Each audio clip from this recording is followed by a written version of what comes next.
Welcome to episode 268 of Angela Watson's Truth for Teachers. I'm your host, Angela Watson, and I'm here to speak encouragement into the hearts of educators and get you informed and energized for the week ahead. Today, in this last episode of the podcast season, I'm sharing a recap of my autumn projects, a look into my November and December plans, and a message of encouragement for you to hold on to as we wind down 2022. Visit truthforteachers.com to get an easy-to-read, easy-to-share version of this podcast episode. Do the never-ending pressures of teaching drain you emotionally? Is a lack of resources and support stealing your enthusiasm? Are the small daily hassles adding up and overwhelming you? Showing up in the classroom as the best version of yourself each day requires serious mental fortitude. My newest book, the second edition of Awakened, Change Your Mindset to Transform Your Teaching, is designed to help. Awakened will empower you to develop the resilient, flexible, positive mindset you need in order to change your perception of setbacks, replace judgment with curiosity, observe your thoughts and select the ones that create results you want, honor your intuition and the mind-body connection, let go of bias, unrealistic expectations, standards, and comparisons. Practice radical acceptance to stay motivated even when you don't see results. Drawing upon principles of stress management, cognitive behavioral therapy, acceptance and commitment therapy, mindfulness, and teacher experiences, Awakened helps you develop thought habits that produce a greater sense of contentment, motivation, and purpose. Learn how to renew your mind and take a fresh approach toward the challenges of teaching. Awakened is available in paperback, Kindle ebook, and audiobook via Audible. Would you consider buying a copy for yourself or as a gift this holiday season? I'll be running a free online book club in February 2023, so you can discuss the ideas with me and with other educators. Thank you for supporting me and my work. This is the last podcast episode of Season 16, as I will be taking my usual time off from Truth for Teachers in late November and December. If you're new to the show, we also break between seasons in June and July. And as usual for the last episode of a season, I want to be a little more informal, off the cuff, give you a bit more personal reflections and updates, and send you off with something important and thought-provoking to consider in the coming weeks. For me, this fall has been a really productive and enjoyable time. I co-created a course with Dr. Rebecca Brandstetter of the Thriving School Psychologist. It's called Reverse Educator Burnout, 10 Shifts to Help Educators Enjoy the Journey and Stay the Course.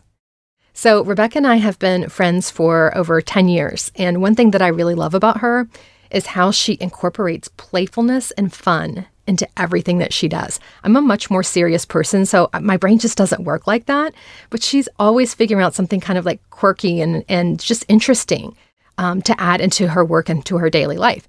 So we didn't just make another online PD. We did a 60s hippie road trip theme. We filmed it in San Francisco, where she lives. So we wore bell-bottoms. We borrowed her neighbor's green Scooby-Doo van. It was so much fun. Like, the pictures in the video are awesome. You can see a bunch of the pics of us in our 60s gear on the enrollment page. I'll link to it in the show notes. The course itself is a video course, which I don't ordinarily do. Usually my courses are PDFs, so you can read, and audio. But this is video, and we set it up in 7 to 10-minute chunks. So Rebecca, as a school psychologist, talks about the research and neuroscience of combating burnout. And then I talk about the practical classroom application. And then we have a guest expert share their perspective. So you can buy the course on your own, but it's really designed for school purchases. We really want districts investing in their faculty's well-being and mental health. We in education are losing so many of our best teachers, and our new educators don't even have a chance to thrive because the institution of school just completely burns them out. And we need schools to prioritize teacher retention and helping their educators thrive. Most folks who are quitting don't really want to quit. They used to love teaching. It's just not a sustainable career path anymore because the stress and all the pressure is breaking them. And this really needs to be addressed at a systemic level. And the course that Rebecca and I created hopefully is going to be a tool to help schools do that. So I'll link to it in the show notes if you want to check it out, pass it along to your administrators. So making that course with her was my main focus for the month of September. October, I was focused on the second edition of my new book, Awaken, just, final stuff with the cover and recording the audiobook and, just like final edits, all that kind of stuff. So got that taken care of in October. I'm going to try something new as my focus in the month of November that I haven't done before. And then, as longtime listeners know, I always take an internet sabbatical in December. So here's the new thing I'm going to be doing. I'm going to be setting aside the month of November for really deep work. Deep work is a concept based on a book by the same name by Cal Newport. I highly recommend that book. It involves carving out blocks of time for important, meaningful projects instead of just saying busy and distracted by email and social media, meetings, and all the other stuff which fills the bulk of our work days. So I'm using the month of November to focus on creating a new set of resources for kids and grown-ups that teach the skills of time management, attention management, and energy management. I've had a vision for this work for several years now, but I was just never able to prioritize it because I had other things on my plate. So now that I feel like I've cleared a bunch of those things off, in October, I also cleared more things off. I batched my work. I got ahead with my other responsibilities like this podcast so that I can really spend November focused on this new project. So it's just beginning to take shape, and I don't like to talk about my ideas very much in the beginning stages because I find that I start comparing my ideas to what other people have done. And then I sometimes get imposter syndrome. I start to feel like, this problem is just too big to solve. Who am I to think that I have anything to offer with this? And I also find that hearing feedback or input from other people too soon in the process throws me off course.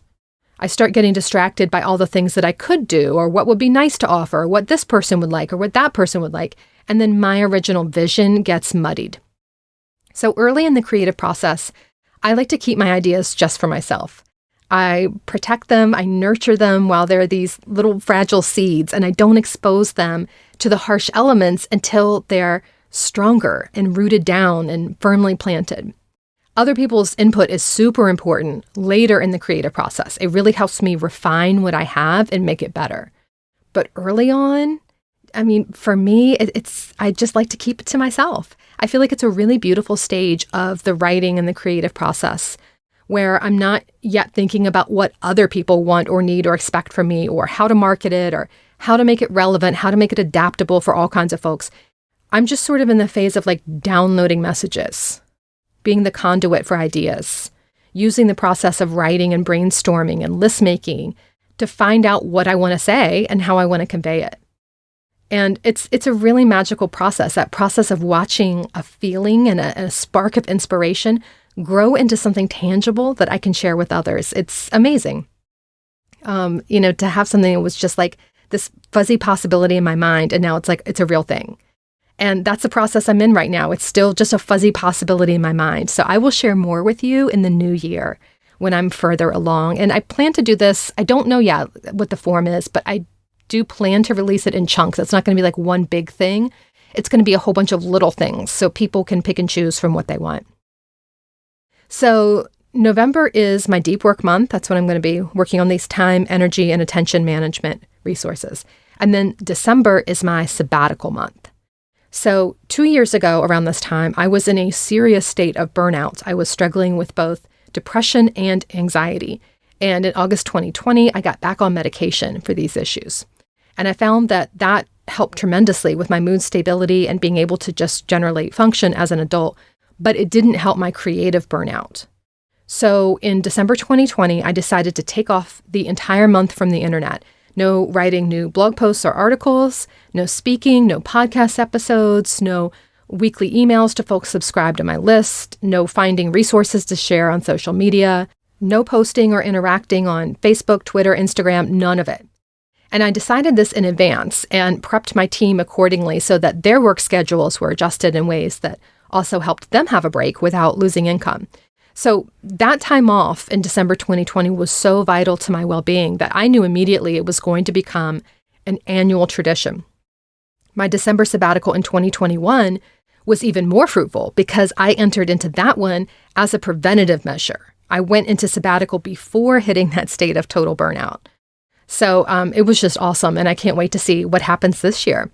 During the first half of this December, I will still do some check-ins for email and such as needed, just to make sure my team and customers have support from me. But there won't be any new content from Truth for Teachers, and that includes what our Truth for Teachers Writers Collective writes. I'm not putting anything else new on the site, not posting it all on social media throughout December. The only exception is scheduled post for the 40-hour teacher work week. That's a paid course and it runs throughout the entire year, so that will continue to be maintained. We'll have customer support available for anyone who needs it and so on. I'll just be scheduling the Facebook posts in advance, basically, so that I'm not having to be online myself in December.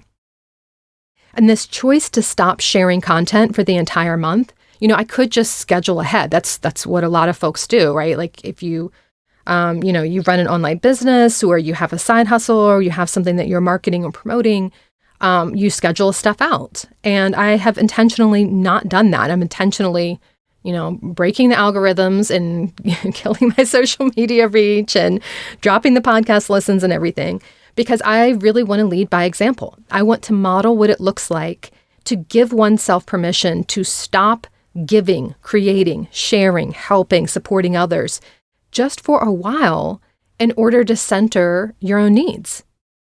And I'm also intending this process of a sabbatical as a pushback against the tyranny of feeding the beast of social media and keeping up reach and playing to algorithms and posting constantly in order to stay, quote, relevant. I've been supporting teachers online for nearly 20 years. I started my website in 2003. And I can say without a doubt, and other people who do what I do, I think would also agree with this current influencer age is the most exhausting one yet.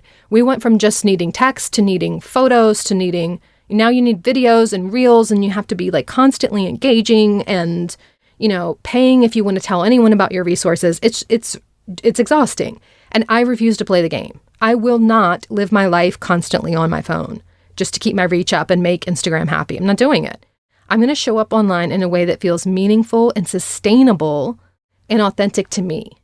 None of us need to be in service of others 24/7. None of us need to be creating and sharing things every single day of our lives with no break. So I'm going to be mostly offline the first half of the month and then completely offline from December 23rd to January 2nd. And I hope you'll join me during that approximate time period, that the last 10 days or so in December and beginning of January, for your own sabbatical. Episode 244 explains in more detail how to do this if you're interested.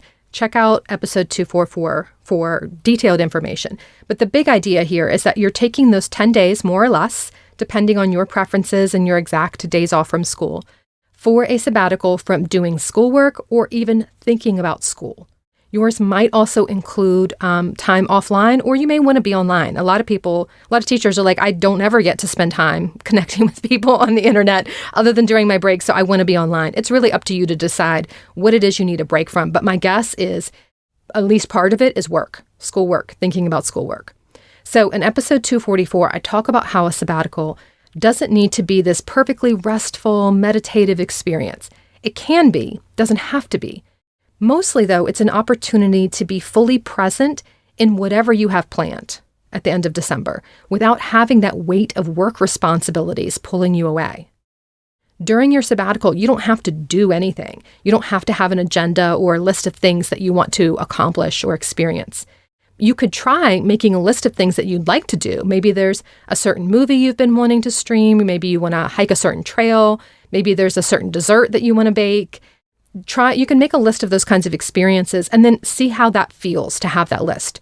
Do you feel like you're completing a holiday bucket list and you're finding it super rewarding, knowing that you're creating this time for all these awesome experiences and checking them off? Or does that list feel like pressure to you? Like, you're not making the most of your time unless you're getting things done and you're falling behind. Neither one of these perspectives are right or wrong. It's just about uncovering what works for you, what is restful and restorative for you. And the great thing is that productivity is a lifelong experiment. And at least for me, sabbaticals will be a lifelong experiment too.